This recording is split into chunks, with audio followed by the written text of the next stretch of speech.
É isso aí, então. O pessoal está aí chegando para o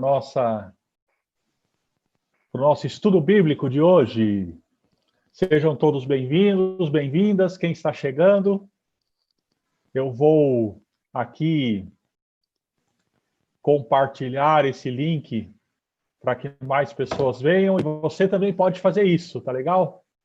Estou aqui com o pastor Martim Barcala, conforme combinamos, para fazermos esse estudo que é sempre muito legal. Estou mandando o link nos grupos. Nosso estudo já começou. Estou colocando aqui. E se você já está entrando aí, já manda o seu recado no chat para que nós saibamos que você está aí, né? Todo mundo. Eu mando um link da igreja, depois eu mando o link da transmissão, né? Enfim, e aí, reverendo Martim, como está? Como estão as coisas? Por aqui tudo bem. Esfriou, né? Da semana passada eu estava vendo aqui as fotinhas no, no vídeo. A gente estava bem mais tranquilo, solto. Agora todo mundo de blusa. Aqui faz bastante frio, cara. Eu confesso que eu sou friorento, né? Então... Mas aqui também está frio. Começou a esfriar ontem, na verdade. Hoje fez muito frio. Ah, é verdade. Essa noite, né, também. Já vi. E olha lá, agora eu tô... Beleza. Olha lá, a Rose chegou. Boa noite, pastores. O inverno voltou. Antes o inverno do que o inferno, né? Rose, que bom que você está aqui com a gente, Rose. Seja bem-vinda. Imagino que esteja nos ouvindo bem, porque aqui eu tive que abaixar o volume também para começar, né? Já tem outras irmãs e irmãos chegando, manda um recadinho aí, tá bom? Antes da gente começar o estudo propriamente dito, eu tinha falado para o pastor Martim que eu ia perguntar um pouco algumas coisas sobre ele, porque a gente acaba se conhecendo, mas é bom se apresentar também para os irmãos, irmãs e para todo mundo que nos acompanha. Então, Martim, fala um pouco de você, quantos anos você tem, onde você nasceu. Acho que a outra vez você falou onde você nasceu já, né? Mas confirma aí para a gente. Eu nasci em Santo Antônio da Platina, norte do Paraná. Na cidade, se você passa, tem uma placa. Estas cidades têm, eu gosto quando elas têm uma placa que tem o nome da cidade, né? Santo Antônio da Platina, e embaixo está escrito Cidade Polo Comercial do Norte Pioneiro do Paraná. Olha, Eu sou de lá. Tem que explicar, né? Bem. Até as coisas caem quando a gente fala assim. você viu? Quando fala Santo Antônio da Platina para mim, a primeira memória que vem, sabe qual que é, curiosamente? Assentamento do Sem Terra. Ah, sim. Porque tinha um assentamento, ou tem um assentamento do Sem Terra, e a pastora Ione tinha alguma relação lá. Quando eu fui trabalhar na faculdade de teologia, eu lembro que parece que a pastora Ione tinha lá, e eu sempre tinha boas notícias do trabalho pastoral que acontecia em Santo Antônio da Platina, junto ao MST, alguma coisa assim. Sim, e nós temos também um trabalho lindíssimo com os boia-frias, que são cortadores de cana. Você lembra disso? É isso, então tá por aí as minhas memórias, né? Agora é sua vez, quando você ouve Itapetininga, você pensa no quê? O meu pai é de Itapetininga. Meu pai Olha só. nasceu em Itapetininga, Eu cara. também, eu nasci em Itapetininga. Tá vendo? Eu sabia que a nossa relação não era meramente convencional. Você lembra Será? da primeira vez que você me viu? Primeira vez que eu tive. Você sabe que muita gente se lembra da primeira vez que viu, né? Você perguntou a minha idade, cara, na rede. Agora eu pergunto para você, lembra da primeira vez que você me viu? Olha, a minha lembrança, sim, é de Vila Medeiros, mas eu não sei se foi. Não foi Vila Medeiros? Final de 2001. Eita. Eu já tinha me formado na faculdade. Você estava, quando você se formou? 2000. 2000, então. Em outubro de 2001, eu fui fazer o vestibular. Hum, Em outubro, começo de novembro, eu fui fazer o vestibular e depois do vestibular eu saí do Gama e fui até o Beta. que E são aí prédios da Faculdade de Teologia, edifícios da Faculdade de Teologia. isso. E aí você estava vindo com a Margarida, com a Tchê, Hum, saindo do espaço de arte e liturgia com o Luiz Carlos Ramos. O Luiz não estava, mas estava você, a Margarida, e foi a primeira vez que eu te vi. Você já estava de boina, assim, e tal. A Margarida me apresentou porque ela sabia que a gente estava por ali fazendo vestibular. Você não deu muita trela, assim, fez uma cara de mal e tal. é. Mas essa foi a primeira vez que eu te vi, cara. Olha só, hein? Eu não Lá na faculdade. Eu lembro de você, de outros bons eu momentos, Vila esqueço das Videira. pessoas que eu não gosto, assim, eu esqueço fácil para esqueço. Mas assim, das que eu gosto, eu não esqueço. O Luciano também falava que ele lembrava. Primeira vez que eu te vi, eu estava no quarto, que eu era do quarto do Evandro, e você chegou e tal, tal. Ele lembra. Eu não me lembrava muito bem, não, da primeira vez que eu vi o Luciano, né? Enfim, a gente já está com os irmãos e irmãs aqui, né? Você viu? Chegaram no meio do nosso papo aqui. Já estamos com a Meire e eu, Meire. Que bom, né? Que você está aqui com a gente. Também o irmão Leandro, o Martim Ribeiro, a minha mãe, né? Loi. Você está acompanhando hoje pelo chat também, é isso? Eu tô tentando, cara, mas a hora que eu viro aqui, eu me vejo de perfil, daí volto rapidinho, porque eu não gosto. Eu deixo aqui do lado do meu computador agora, que eu apoio na tela do computador Eu faço o isso, ó. celular, porque daí eu dou uma olhadinha para o lado, né? E eu enxergo o chat daí. Mas que bom. Bom, o Martim foi pastor. Fala um pouquinho só da sua trajetória aí enquanto pastor, Martim. Daí depois a gente, semana que vem, fala um pouco mais. Tá bom. Das comunidades que eu passei, quando eu vou falar desde quando eu cheguei na faculdade de teologia, tá? Porque eu fui pastor de poucas igrejas, duas. Mas nas comunidades que eu passei, eu fui para Arthur Alvim, minha primeira igreja, a igreja que me acolheu em São Paulo, e fiquei 2 anos, Pastor Azuma? pastor Azuma. Foi um Hum. tempo maravilhoso que eu fiquei em Arthur Alvim, porque você também tinha sido pastor ou seminarista lá, né? Você foi Fui seminarista e depois depois. foi pastor, não foi isso? Fui depois de você. Pastor, né? Isso. Eu fui seminarista lá, então foi a igreja que me acolheu em São Paulo. Cara, eu era tão perdido. Eu vou falar um pouquinho aqui, depois a gente apressa aí mais para frente, sabe? Mas assim, eu era tão perdido, cara, vindo do interior, e eu fui me orientar. Antes, na estação de metrô, tinha um mapa que ficava assim aberto, mapa mesmo, físico. Você ia Sim. lá e folheava, né? Não sei se você percebia isso, porque quem era da cidade grande já não tinha tanta necessidade. Mas eu fui, só que eu vi o mapa de ponta cabeça. Então, ao invés de sair da estação e ir para a direita, eu saí e fui para a esquerda. Fui andando, contando as ruas. Nossa, eu fiquei perdido. Era aniversário da igreja, eu cheguei no final do culto. Olha, foi. E ainda assim a igreja me acolheu e confiou em mim e tal. Foi muito bom. Aí de Arthur Alvim, eu fui seminarista na Igreja Metodista na Lapa, em 2004. Uhum. Um ano na Lapa, e fui ainda durante o meu período de faculdade de teologia, para a Igreja Metodista em Vila Medeiros, onde eu fui nomeado pela primeira vez pastor e fiquei até 2000 final de 2010, quando eu vim para cá, para registro para o projeto de plantação de igrejas aqui no Vale do Ribeiro. Olha só. É onde eu estou falando agora aqui com vocês. Tá de registro agora. Uhum.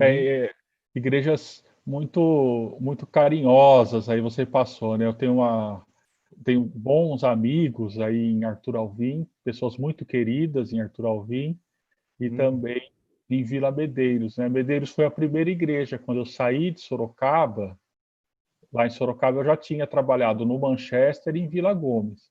Mas quando eu vim para São Paulo, foi em Medeiros. E quando terminou aquele ano em Medeiros, eu pensei assim, meu Deus, eu nunca mais vou encontrar um lugar tão gostoso assim para eu viver. Fiquei com essa sensação, Muito assim, lá bom. em Vila Medeiros era muito bom. Mas daí, é claro que depois a gente vai experimentando outras relações, porque é aquela história, né? A gente não vai no lugar pelo lugar, a gente vai no lugar, nos lugares, pelas pessoas, né? E daí você Exato. sempre encontra gente boa nos lugares, né? Que bom, muito legal, né? Ó, a Sidneia está aqui também, a Isabel chegou. Ô, Isabel, que bom. O Leandro mandou um abraço, a América está mandando uma boa noite e também a Lília, né? Gente, aqui é assim, né? A gente vai começar a estudar, o pastor Martim vai falar um pouco também. Se você tiver questões, dúvidas, quem já está acostumado sabe como é, né? Coloca no chat aí que a gente participa junto, né?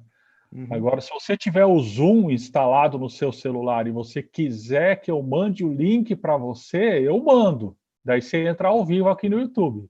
Você faz a sua pergunta direto para o Reverendo Martim, tá bom? Avisa no chat, pastor, eu quero entrar no Zoom. Daí eu mando o Zoom especificamente para você. Beleza? Vamos lá então, Reverendo Martim. A palavra é contigo. Obrigado, Pedro. Obrigado mais uma vez aos irmãos e irmãs da Congregação Metodista em Jardim Santa Gertrudes.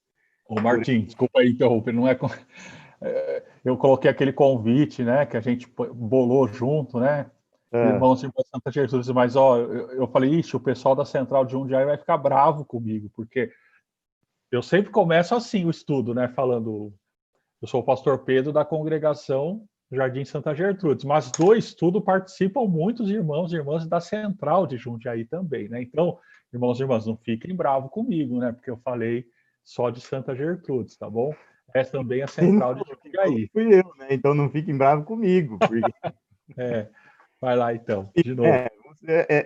obrigado por todos que nos acolhem e nos dão oportunidade de compartilhar e crescer juntos na leitura e na reflexão da palavra de Deus. Hoje eu gostaria de conversar com vocês, na verdade, puxar o assunto, porque é sempre bom quando a gente tem algumas reações e que nos provocam para além do que nós tínhamos pensado e preparado em termos de roteiro. Na semana passada, para quem não pôde participar, o primeiro estudo foi sobre Eclesiastes.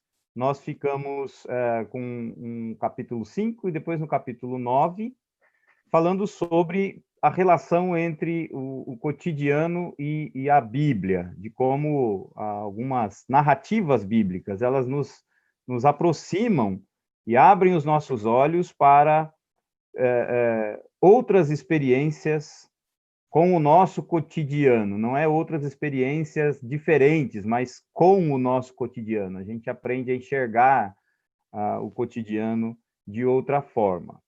Hoje, eu gostaria de refletir um pouco sobre o cansaço. Eu até coloquei esse título no estudo, né? O cansaço de Jesus e a espiritualidade da eficiência. Eu vou tentar explicar o que eu estou pensando com estes termos, mas eu me inspirei numa tese de doutorado de um colega meu, lá da faculdade de teologia. Ele se chama Daniel de Souza e ele tem estudado bastante sobre essa questão de uma teologia da ineficiência, né? Ele chama assim. Então, Daniel de Souza, se você digitar Daniel de Souza, Teologia da Ineficiência, vai aparecer certamente textos dele muito inspiradores a esse respeito, e certamente com mais informações do que seria possível a gente compartilhar no tempo que temos. Mas eu gostaria, então, de convidá-los para a leitura do Evangelho de Marcos, no capítulo 6, Marcos, capítulo 6. Eu quero ler os versos 30 e 31, e depois 45 até os 52, mas poderíamos continuar até os 56 também. Então, Marcos, capítulo 6, versos 30, 31, 45 até os 56. Eu vou só situar essa leitura, tá? O capítulo 6 de Marcos começa com Jesus na casa dele, na sua cidade natal. E numa sinagoga, expondo, né, o conteúdo da sua leitura bíblica e causando admiração em muita gente por causa da sua sabedoria e, ao mesmo tempo, por causa da sua familiaridade. As pessoas olhavam para Jesus e diziam, mas de onde vem tanta coisa? Não é esse o filho do José, carpinteiro e tal? Então, essa familiaridade que surpreende pela rica sabedoria que ela também demonstra, né? Então, assim, eu acho isso já muito interessante para o nosso tema, porque às vezes nós não nos permitimos ser surpreendidos por coisas com as quais nós estamos familiarizados. E esse foi o equívoco, um dos, né?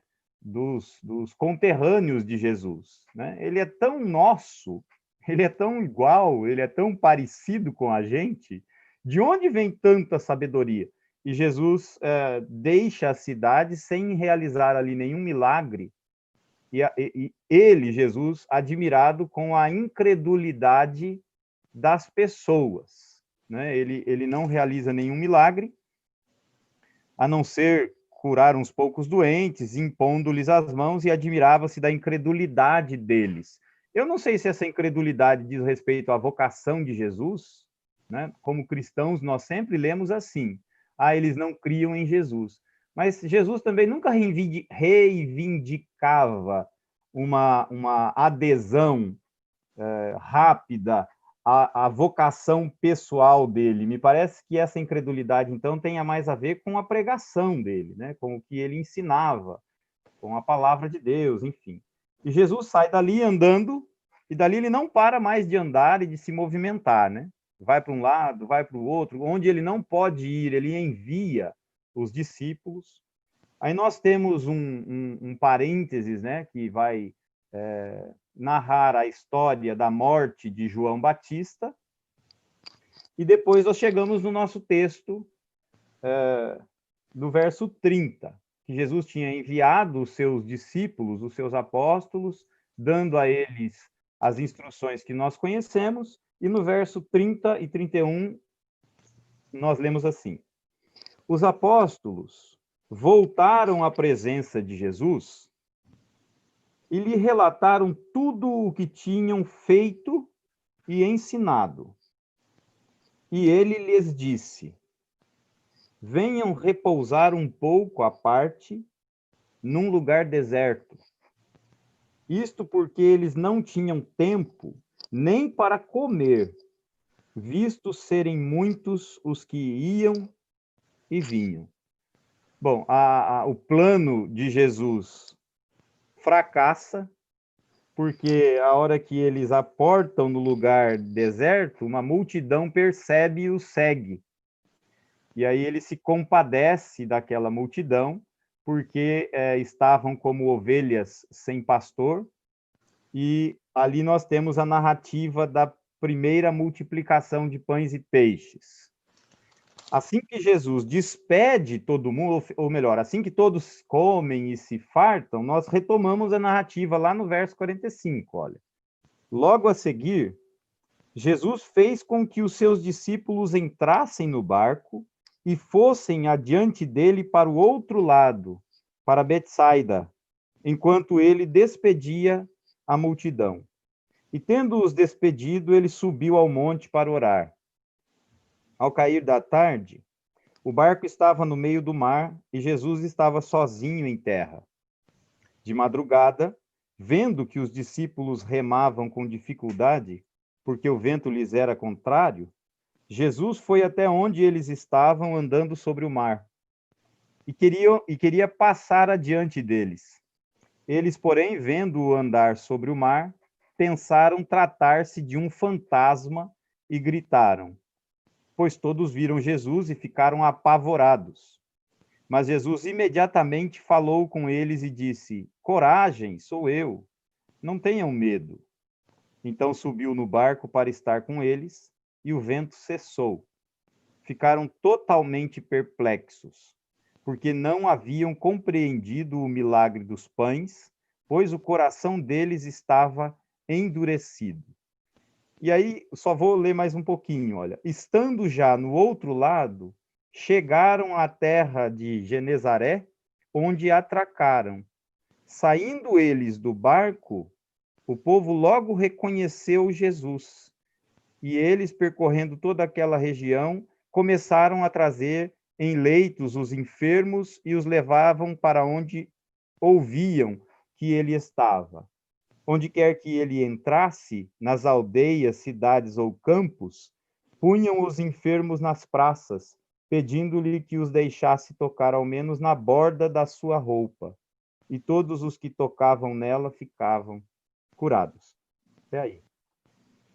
Bom, esse texto é muito conhecido e eu gostaria, então, de chamar a atenção a alguns detalhes. O primeiro é essa decisão de Jesus de interromper a atividade num momento propício para a divulgação da sua missão, para o conhecimento do seu poder.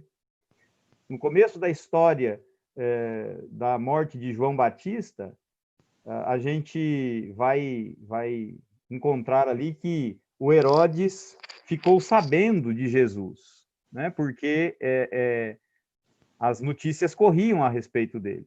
Então, Jesus estava num momento daqueles em que a gente atualmente costuma dizer para não se perder. Olha, não deixe esta oportunidade passar, porque outra como essa aí você não vai ter. A notícia corre por todos os cantos, as pessoas começam a falar dele, ele começa a ficar muito conhecido.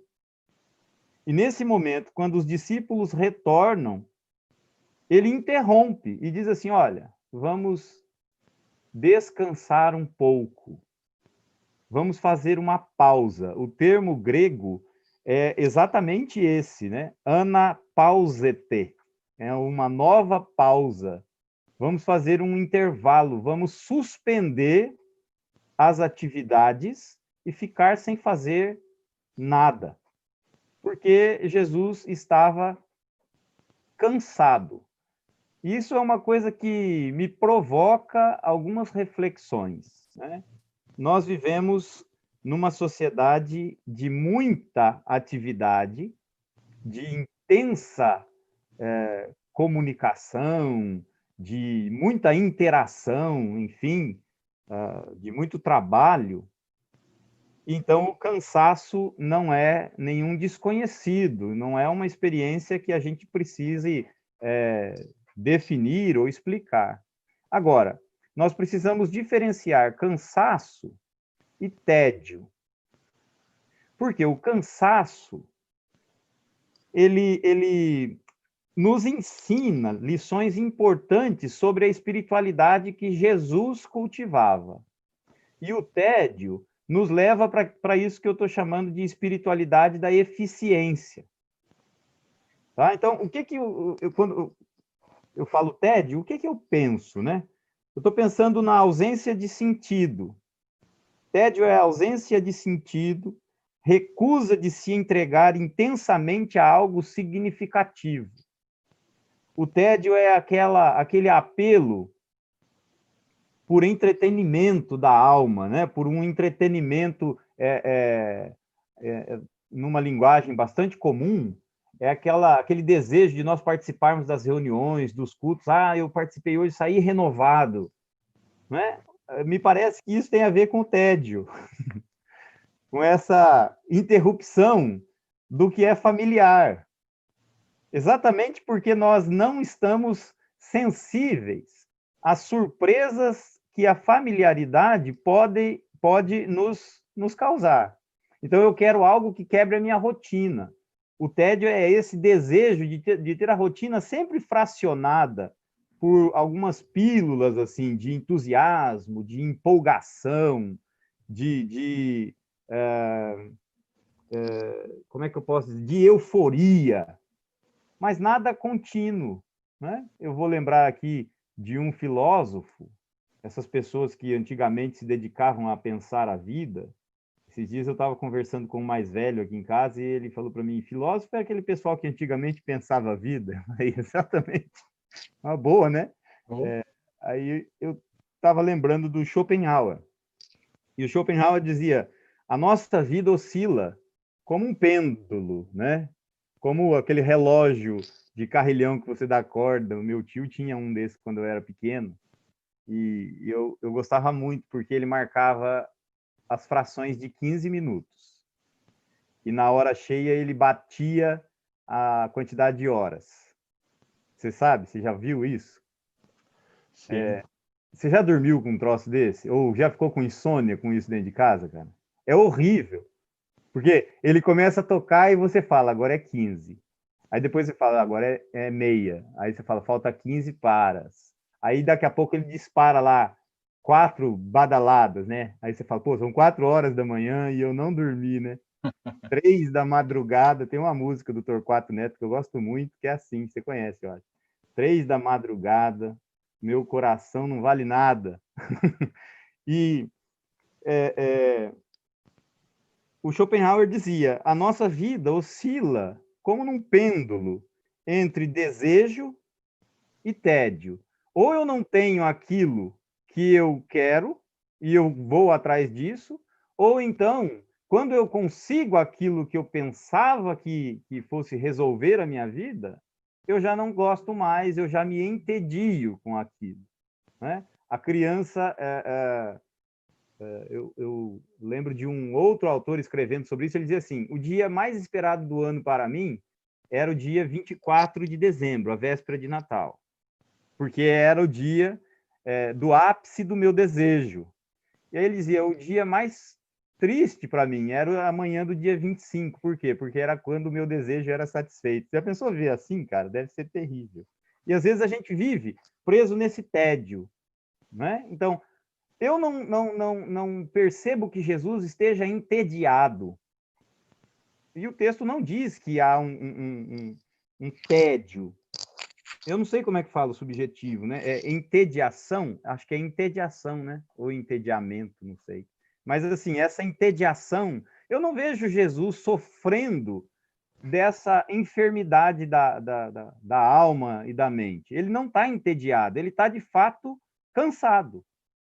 Então, o cansaço, diferente do tédio, ele pode provocar em mim o cultivo de uma espiritualidade semelhante à de Jesus, desde que eu saiba o que fazer com ele. Então, a primeira coisa, o cansaço, diferente do tédio, ele é resultado de um esforço, é um sinal de envolvimento, de entrega, de ação. Quem nunca se cansou, nunca desejou ardentemente, nunca agiu com intensidade e paixão. Então, se você não sente cansaço, isso significa também que você tem, e eu, né, nós temos tido pouco envolvimento na atividade que estamos fazendo. Agora, isso pode parecer também coisa de quem nunca trabalhou na vida, né? Você vai dizer, ah, não, é porque você nunca trabalhou na vida, porque às vezes a gente volta do trabalho, ou a gente nem precisa ir para o trabalho hoje, né? A gente passa o dia trabalhando em casa e depois está exausto no final do dia. É exatamente por isso que o nosso trabalho precisa sempre passar pela crítica da vocação. Por isso o trabalho não deve ser banalizado. Não é? É por isso que o trabalho precisa ser seriamente discutido na igreja e as políticas públicas que envolvem o trabalho devem ser assunto da nossa reflexão, da nossa postura pastoral, da nossa vida espiritual. Porque, na verdade, o trabalho é a nossa maneira de realizar a vontade de Deus no mundo.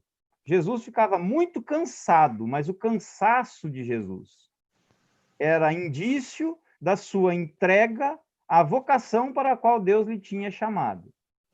E ele está querendo descansar desde de que os discípulos chegaram. Olha, vamos descansar.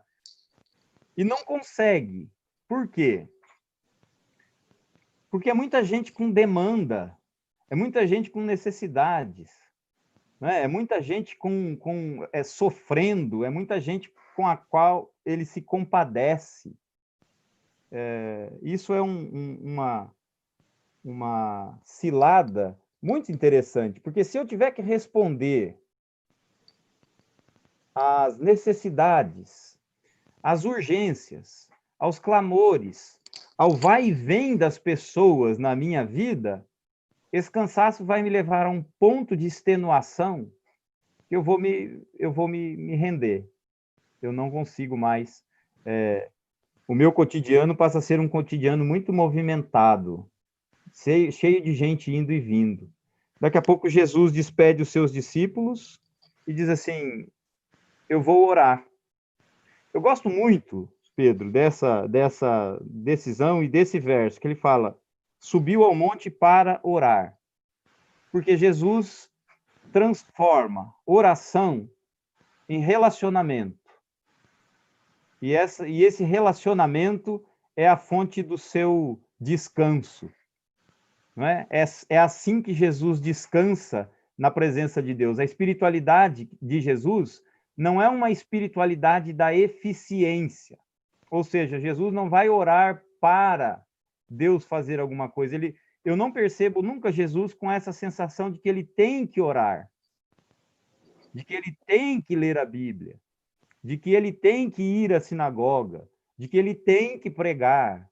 Não é? Essa pressão do ter que é um indício de que nós estamos cultivando uma espiritualidade da eficiência, que é uma espiritualidade que também é ativa, que não consegue descansar, que não consegue parar, que não consegue despedir as pessoas, né? Que não consegue desatrelar-se das necessidades das pessoas. Porque, de certa forma, a necessidade destas pessoas passou a representar o sentido da minha própria existência. Isso é muito ruim, não é? Eu leio sempre os textos de um pastor chamado Eugene Peterson. E ele publicou um livro uma vez chamado A Sombra da Árvore, A Sombra da Planta Imprevisível. Você leu esse livro? Não, não li. Ninguém leu esse livro, eu acho. Também com um título desse, cara, A Sombra da Planta Imprevisível. Horrível, né? Aí um dia, folheando esse livro, eu me encantei com alguns trechos e desde então eu comecei a ler. Hoje, esse livro se chama A Vocação Espiritual do Pastor. Olha que lindo, é bonito, né? A Vocação Espiritual do Pastor. E ele fala isso, ele fala que nós precisamos também ensinar as pessoas a não dependerem de nós. Nós precisamos aprender a despedir as multidões, dizer tchau, nós não podemos fazer mais nada por vocês. E o que resta desta despedida é o espaço para o cultivo de uma relação com Deus, que não é mais eficiente, mas é profundamente restauradora. É nessa oração que Jesus é restaurado. E aí depois ele sai, anda sobre o mar. Eu não vou investir nosso tempo aqui discorrendo sobre isso, mas você sabe essa dimensão da água, né? A água e o caos são muito próximos no imaginário e, consequentemente, nas narrativas bíblicas. No começo de tudo, a terra era sem forma e vazia e o Espírito de Deus pairava sobre a face das águas, né? As águas sempre são tumultuosas, elas sempre são dissolventes, né? Elas sempre desmancham. Água mole em pedra dura, tanto bate até que fura, né? É assim que a gente... Então, a água representa o caos, essa desordem, a ameaça da dissolvência, do desmanchamento de tudo e tal. E Jesus anda sobre as águas, vindo deste tempo de relação com Deus, de uma relação que não visa a eficiência. Eu não quero ser mais santo, eu não quero discernir a vontade de Deus, eu não quero buscar poder, eu não quero clamar por mais unção. A única coisa que eu quero é sossegar na presença daquele que eu sei que me ama incondicionalmente.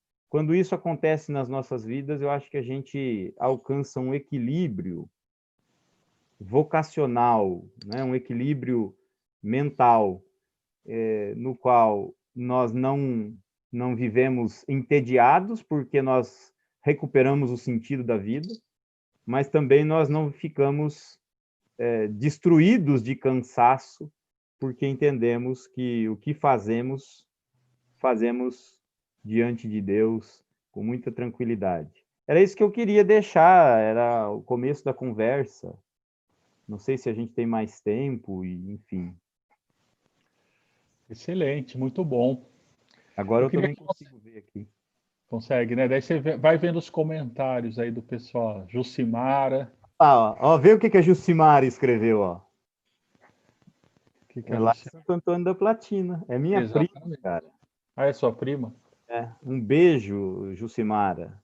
Que bom. Podia dar o zoom para a gente ver ela ao vivo, mas eu tenho certeza que ela não faz isso. Ela deve, se a gente ameaçar fazer isso, ela sai. Ah lá, deve ter até ela saído, É, né? né, de lá. Bom, a Priscila entrou aqui também, mandou uma boa noite. A Boa Isabel noite. falou que o tédio para ela é fazer sempre a mesma coisa. Chega uma hora que cansa, né? Você cansa de não fazer nada, né? Ou de ficar fazendo sempre a mesma coisa também. Uhum. A Rose, ela tá falando aqui que ela já viu o relógio que você falou, né? Esse relógio carrilhão que falava também. É de E, carrilhão. o, e a Ruth está falando do cansaço físico e mental. Sabe o que, que me lembrou, Martim? Que você falou, me lembrou também uma pregação que marcou muito, que o pastor Luciano fez uma vez aqui na central de Jundiaí, em que ele Hum. falou que a gente devia ser inútil. Ah, Você isso é lindo. consegue imaginar da onde que ele tirou isso? Consigo. Ele leu aquele texto que Jesus fala depois de fazerem tudo o que vocês tiverem que fazer, do que lhes foi ordenado fazer, considerai-vos servos inúteis. Servos E inúteis. daí o Luciano trabalhou esse tema. Eu acho muito bonito que ele falou assim: olha, gente, a gente não. E ele trabalhou o conceito de utilidade, né? Ele falou: o que é ser útil, né? Será que uma pessoa humana ela tem que ser útil? Ela é um utilitário, né? Ela é algo que tem que consegue entender? O que você iria por esse caminho também ou não? Com certeza, assim. E ainda é pelo mesmo caminho, de mãos dadas com a mesma pessoa, né? Olha ali, ó, a dona Heloína mandou, passei o dia bordando, que delícia isso. É, Delícia isso, né? Porque é de fato algo de belo, né? De gostoso de fazer. Agora sim, voltando, eu uma vez estava subindo a Avenida Consolação com o Luciano, não sei o que a gente tinha ido fazer, acho que no Mackenzie, por aquela região ali. E a gente discutia sobre o testamento do Dumbledore. Olha as conversas. E os caras pegam aquelas coisas. Não vou contar para você o final, porque você tá lendo ainda o texto, né? Mas assim, quando eles pegam, de repente eles têm uma sensação de inutilidade, né? Tipo, pô, o que eu faço com isso, né? E aí eles resolvem guardar, porque é impossível que uma pessoa brilhante tenha deixado uma coisa tão inútil num contexto tão adverso. E por essa decisão de guardar, eles depois aprendem que o essencial é inútil. Tem um texto lindo também, de um outro teólogo chamado Hinke Lammert, que diz isso: o essencial é inútil. E eu iria por aí, né? Eu iria por essa suspensão da utilidade. Eu acho que o que Jesus irrita nos seus dias e para os religiosos da época é exatamente porque ele tem um potencial, um poder, e quando se anuncia, imediatamente ele suspende a utilidade. Porque, veja, não é que seja inútil no sentido de não servir, de não ter valor, mas é inútil no sentido de não manter a lógica perversa da exploração dos outros. Exato. Isso que eu acho absolutamente fantástico, né? É uma coisa muito Eu me interessante. recordo que o exemplo que ele deu, ele falou assim, olha, essa escada aqui, né, ele desceu a escada. A escada, ela é útil, né, mas ela é um objeto, né, nós, seres humanos, não somos objetos. O que é para ser útil são as coisas, né? As coisas podem ser utilizadas, são instrumentos, né? Só que você percebe que na espiritualidade de hoje em dia, essas palavras elas estão muito presentes, né? Eu quero ser um instrumento, quero ser útil, né? Está muito presente, né? As pessoas têm muito forte isso também, né? Eu acho que essa linguagem denuncia o que eu pretendi e pretendo dizer aí com espiritualidade da eficiência, né? Você tem que sempre ter algo nas mãos para mostrar. Ai daquele que aparece de mãos vazias. Nós não fazemos uma leitura assim da parábola dos talentos? Ah, ele não produziu nada. Você está Uhum. ouvindo os barulhinhos aí? Faz um Não. barulhinho aqui para mim. Alguma coisa que desconectou e conectou de novo. Mas assim, na parábola dos talentos, a gente tem essa sensação, né? O cara foi castigado porque ele não produziu. Mas na verdade não é isso. Ele não foi castigado. Ele recebe o castigo porque ele enterrou, ao invés de desfrutar daquilo, né? Não é uma questão de produção. Daí vamos ver o que o Chad Mears fala sobre isso, né? É esse? Lembra dele ou não? Não. Chad Mears é o teólogo biblista americano lá aquele livro Evangelho de Marcos, aquele grande comentário bíblico da Paulus, é dele, né? Então Tá. essa fica para você, porque o Chad Mears ele faz a leitura invertida da parábola dos talentos e eu já fiz esse estudo com o pessoal de Jundiaí, é um bom estudo para fazer de novo, mas ele faz a leitura invertida. Mas não vou falar sobre isso agora não, porque senão vai No dicionário, não dá para saber. Tá bom, depois você me fala então como é que é. exige muito tempo, mas a gente chega lá. Que bom. Então essa questão acho que é importante isso, né? Então a gente, eu suponho que parece que essa exigência de ser útil e de produzir, né, seja uma coisa da nossa sociedade que impregnou a igreja também, em certa Isso, medida. Será que é isso? isso. Então, é uma coisa assim, a gente viu na semana passada o Eclesiastes falando, né, de como, a partir do Eclesiastes, na verdade, a gente reajustando o foco para o cotidiano, né? Quer dizer, o Eclesiastes, a narrativa bíblica, me ensinando a ler o cotidiano.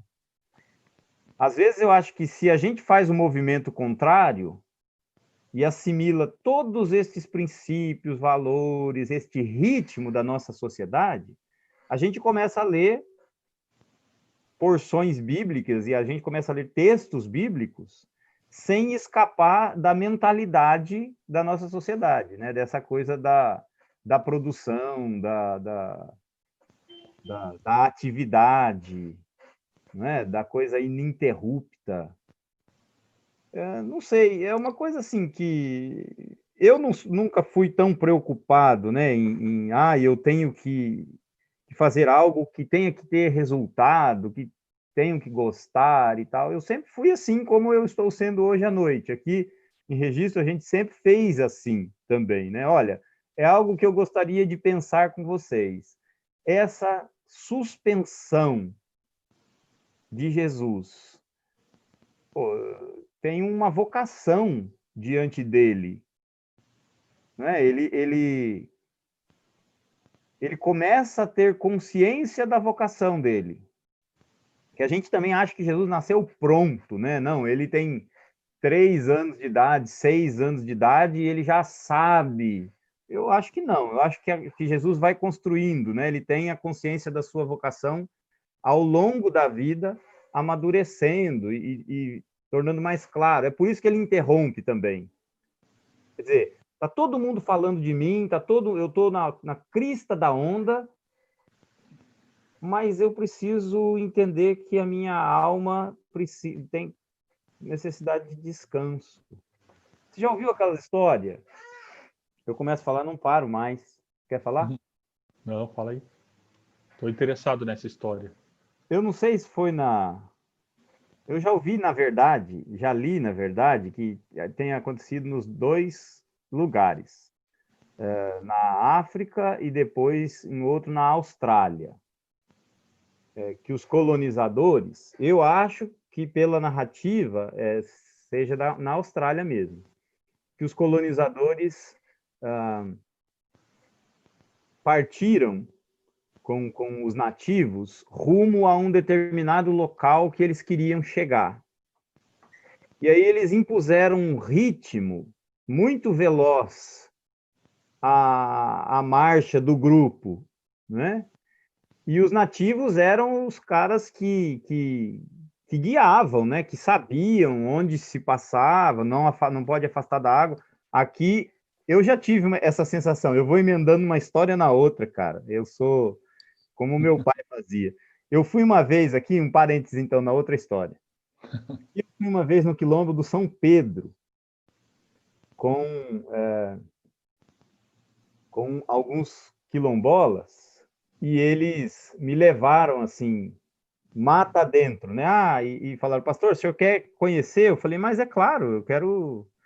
E chega um momento que você adentra na mata e você não sabe mais se é dia, noite, você perde a referencial de onde você estava. E quem me guiava era o Wilson, né? E, e eu fiquei. Isso me impactou, porque assim, o Wilson passou a ser o meu caminho. Jesus não fala isso? Eu sou o caminho. Quer dizer, você não. O Wilson é o meu caminho. Eu olhei para ele e falei, Wilson, você é o meu caminho.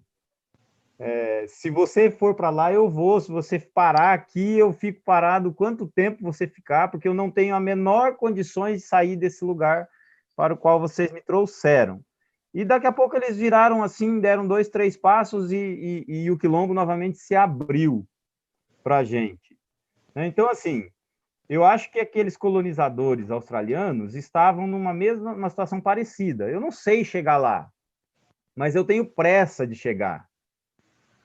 Então, eu uso o outro passa a ser um instrumento, não uma companhia de jornada. Ele passa a ser aquele que me faz chegar. Ele é o meu GPS de carne e osso, certo? E eles impõem um ritmo. Daqui a pouco, quando eles estão quase, ou eles estão ainda a um trecho possível de ser percorrido no mesmo dia, os nativos param e dizem: nós não vamos mais, nós precisamos parar. E aí os colonizadores questionam, né? Por que parar se a gente está a uma distância possível de ser percorrida ainda hoje? E a resposta é a seguinte: porque nós viemos muito rápido e a nossa alma ficou para trás, perdida. E é preciso parar, porque senão ela não vai nos encontrar mais. É preciso dar um tempo para que a nossa alma nos encontre novamente. É muito bonito, né, cara? Eu acho isso muito bonito. Sem Eu acho que, dúvida. assim, se a Bíblia tivesse sendo escrita em texto hoje, né, porque ela continua sendo escrita, mas não com texto, mas se ela tivesse sendo escrita em texto hoje, essas narrativas estariam lá pelo livro de Cantares, para aqueles livros bonitos, sabe? Porque é muito bonito isso. Eu vou parar para que a minha alma me alcance. Eu acho que é isso que Jesus faz, entende? Uhum. E não é eficiente. Né? Qual que é a eficiência? Chegar no lugar, né? Você tem um caminho a percorrer, de repente você para, meu. Eu paro aqui. Esses dias eu saí com os dois aqui em casa. Um vai na cadeirinha da frente da bicicleta e o outro na bicicleta do lado. E eu tinha que ir até um lugar, tudo de máscara, né? Comprar uma peça e voltar para eu conseguir fazer o almoço. Aí lá pelas tantas o menor falou assim, eu quero parar ali e comer pitanga. Tem uma pitangueira na calçada e estava carregada, cara. Aí eu parei, né? Não é eficiente, mas é isso que vai lembrar, né? Eu vou lembrar disso o resto da vida. Eu recuperei a minha alma ali aquele dia. Eu acho que é isso que Jesus faz. Não sei. Fala um pouco aí agora você. Não, o que eu estou pensando é que tem muita gente nesse contexto da pandemia, por exemplo, do isolamento. Você tem talvez dois grandes grupos entre os adultos, né, jovens e adultos, eu diria. Aqueles que começaram esse período, eles falavam, estou maratonando série, não sei o que e tal, e eu só maratonando videoconferência, né? E outro grupo que falava, puxa, eu estou trabalhando muito mais, né? Trabalhando muito mais. Mas eu acho curioso que os dois grupos, aproveitando, né, um grupo tem o tempo, aparentemente, mas então eu vou preencher esse tempo, vou comer, né, séries, vou fazer as coisas, e o outro grupo se matando de trabalhar, né? Talvez o grupo dos quais a gente às vezes faz parte, né? Então é isso também, né? Só queria compartilhar um pouco isso, como que a gente reencontra a alma da gente. Muitos do nosso público que está aqui assistindo está ficando em casa o dia todo, Martim. Não sai de casa. Como que a gente reencontra a nossa alma, né? Dentro de casa mesmo, né? Pisa Sem descalço sair do no lugar. chão. Pisa descalço no chão, né? Uhum. Eu acho que assim, se a gente tá eu tô num contexto de interior, então tem terra, tem grama, passarinho. Esses dias eu estava atrasado para uma reunião, mas eu abri a janela assim, que tem uma porta-janela num quarto, tinha um casal de rolinha balançando num cipó. Tem um cipó, cara. Eu, eu, eu olhei para aquelas rolinhas assim, e bem-aventurado, né? Bem-aventurado, porque tava ali e eu parei um tempo para ficar olhando, né? Eu acho que a alma volta nesses intervalos. Ela volta, né? Mas a gente precisa, não é uma coisa acidental, percebe? É isso também que eu esqueci de falar, mas era isso que eu devia ter falado no estudo. O descanso de Jesus não é acidental, ele é planejado. Ele abre mão, né? Ele abre mão de algumas coisas, né? Para poder parar. Interrompe mesmo, é planejado. Quando os caras voltam, ele fala: vamos para um outro lugar deserto descansar um pouco. Aí ele é interrompido, sempre tem alguém, né? Sempre tem alguém que vem e interrompe. Ele é interrompido, mas ele se dedica honestamente a essa interrupção, porque é uma interrupção digna, e depois ele retoma o plano. Quer dizer, eu quero ficar sozinho, eu vou. É planejado essa interrupção. Queria chamar a atenção de um ponto. Esses dias eu fiz uma mensagem aqui na igreja que, curiosamente, tinha a ver com esse texto, Martim, e eu falei para o pessoal para a gente acostumar a ler o texto, não apenas o texto assim, pequenininho, mas começar a ler mais de longe, para ver o movimento do todo, entende? Assim, eu vejo só aqui esse pontinho, mas se eu começo a ir para trás e para frente, de repente, se eu enxergo o evangelho todo, eu encontro um certo movimento nele também. E eu falava sobre isso também, sobre algo semelhante a isso, que era o seguinte: isso que você está falando não é uma exceção na vida de Jesus. O Evangelho de Marcos, aquele primeiro dia dele, o dia termina com Jesus indo para um lugar deserto, não é isso? Para orar e o pessoal depois chamando ele. E daí essa coisa da ineficiência, porque daí, enfim, ele está sempre buscando. Daqui a pouquinho, no texto, a gente vai ter o texto da mulher Ciro Felícia, que ele sai fora. Ele estava mal popular lá na Galileia. O que ele faz? Ele vai para fora, para o território estrangeiro, e diz o texto que ele entra numa casa e não queria que ninguém soubesse que ele estava lá. É interessante isso, né? eu não quero que ninguém saiba. E daí a mulher interrompe, né? E aí ele tem aquele belo... Né? E isso vai acontecendo no Evangelho. Até lá no fim, né? Depois da ceia, ele busca um momento sozinho também. Então é isso, né? Isso deveria ser doutrina, então, já que não é só uma vez que aparece, né? Devia ser doutrina, né? Da igreja. Eu não quero ser instrumento de Deus, né? Eu quero ser companheiro de viagem. Esse camarada que, assim, estamos aqui perdidos no meio do mato, mas eu estou aqui com você e nós estamos nós dois. Você não tem que chegar em lugar nenhum. Se você está... Hoje eu estava lendo um texto do Wesley, do John Wesley, que eu gosto muito, assim, tenho gostado, na verdade. E ele dizia que a vida eterna é o conhecimento, é a relação com Deus. Quem tem uma relação autêntica com Deus não tem o que esperar de novidade no céu. Eu imagino a frustração que isso não deve ser para um monte de gente, né, cara? Quer dizer, você tem uma relação que na cabeça do Wesley esgotava o que havia para se experimentar na vida eterna. O que há de bom na vida eterna? A relação com Deus que é possível se viver no cotidiano, desde que a gente tenha desde que a gente programe. A alma não volta por acaso, né? Ela não volta por acaso. Isso para mim é muito evidente, no meu caso, para minha personalidade, né? Porque eu vou assim, ficando atarefado, daqui a pouco eu fico agitado, e daqui a pouco eu fico emburrado, amargurado, aí eu tenho que parar para minha alma voltar, porque a minha alma não é nada disso. Né? Não é amargurada, não é emburrada, não é agressiva, não é apressada. Eu não sou assim.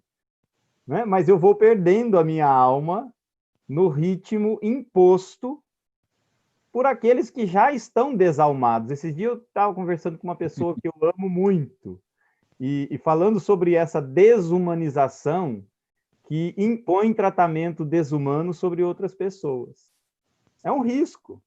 Né? É um risco que eu perca a minha alma por causa de pessoas desalmadas que impõem um ritmo sobre mim. Então eu preciso parar e dizer, não, eu vou recuperar a minha alma.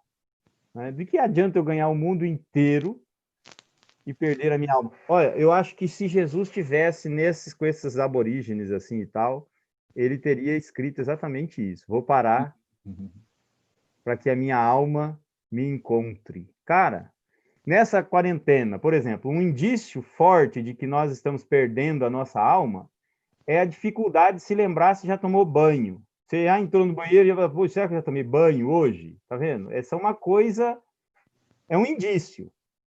Ou então você está num café da tarde e comendo um lanche e tal, e a pessoa pergunta para você assim, tá bom? Aí você tem que dar mais uma mordida para saber que tá bom.